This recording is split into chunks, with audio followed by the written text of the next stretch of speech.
بسم الله الرحمن الرحیم. دوستان عزیز، السلام علیکم و رحمت الله و برکاته.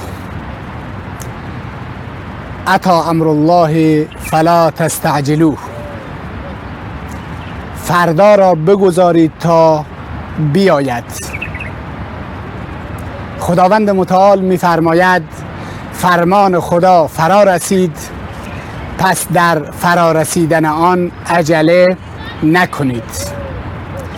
کسانی هستند که جلوتر از زمان و جلوتر از روزگار حرکت می کنند و برای رسیدن به آینده عجله دارند.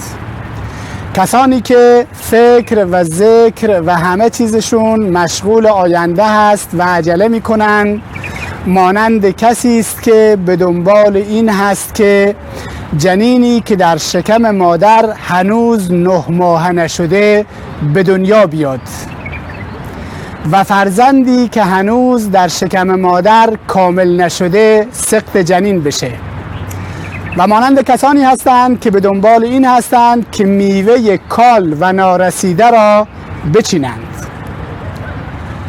مانند کسانی هستند که حوادث رو تا هنوز اتفاق نیفتاده اند غم و اندوهشون بر دل و قلبشون سنگینی می کند.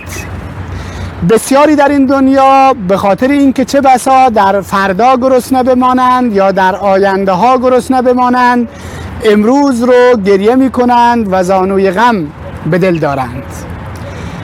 تعدادی از افراد هم برای اینکه چه بسا فردا مریض بشن، بیمار بشن، دچار فلان گرفتاری و مصیبت بشن، امروزشون رو که سالم و تندرست هستند تلخ میکنن و تبسم رو از لبان خودشون دریغ میورزند و نمیگذارند که سعادت و خوشبختی به زندگیشون لبخند بزند.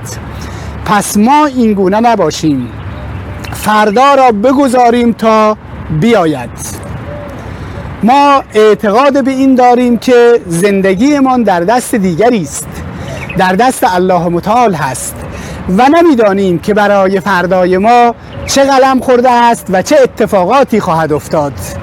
پس چرا نگران فردایی باشیم که نمیدونیم در اون فردا خوشحالیم یا غمگینیم، از نعمت برخوردار هستیم یا محروم هستیم. پس مبادا آرزوهای طولانی کردن و در خیال و توهم زندگی کردن باعث این بشود که ما وضعیت فعلی خودمون رو خراب بکنیم و از لحظات فعلی زندگیمون رو نگذاریم که لبخند به روی ما و به روی دوستان ما لبخند بزند. دنیا گرفتار این هست که در سالهای آینده دچار فقر می شود، دچار فلان گرفتاری می شود و از امروز این دغدغه و نگرانی را دارد. اما یک انسان مسلمان، یک انسان مؤمن و یک انسان به طور کلی این دغدغه رو ندارد، از لحظات فعلی خودش استفاده می کند. قرآن کریم چه زیبا می فرماید، آنجایی که می فرماید الشیطان یعدکم الفقر، شیطان به شما وعده فقر می دهد، به شما می گوید بترسید که در آینده فقیر می شوید، بترسید که در آینده دچار مصیبت و بیماری و گرفتاری می شوید. و یأمرکم بالفحشاء، و شما را به فحشا و کارهای زشت دستور می دهد. والله یعدکم مغفرة منه و فضلا، الله متعال به شما وعده مغفرت می دهد، وعده فضل و بزرگواری می دهد. پس بیاد مغفرت الهی، بیاد رحمت وسیع و گسترده الهی، بیاد این که پروردگار مهربانی داریم که همونطوری که امروز به ما رزق و روزی عنایت کرده و صحت و سلامتی و تندرستی عنایت کرده، در آینده هم ما را محروم نخواهد کرد. پس مبادا فکر کردن و اندیشیدن به آینده و آرزوهای آینده کردن باعث بشود که ما در واقع از وضعیت فعلیمون استفاده نکنیم و از زندگی فعلیمون لذت نبریم.